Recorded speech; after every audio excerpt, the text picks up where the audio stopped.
Sırat-ı müstakim üzere gözetirim rahimi.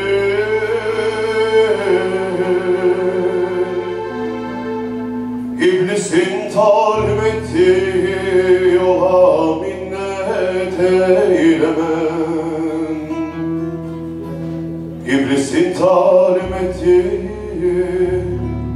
yola minnet eylemem. Bir acayip derde düştüm, herkes gider kârına.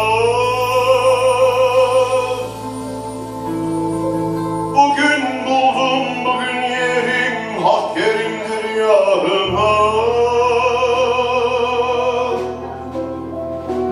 Zerrece tamam yoktur şu dünyanın varına. Rızkımı veren hüdadır, kula minnet eylemem. Rızkımı veren hüdadır, kula minnet eylemem.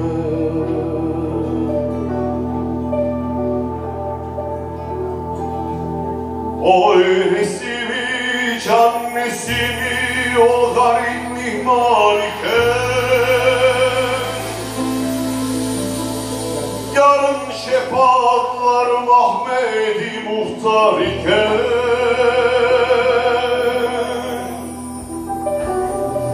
cümlenin rızkını veren ol gani settar iken,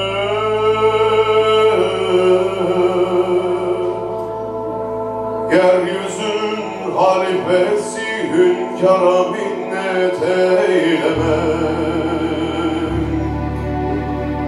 Yeryüzünün halifesi hünkâra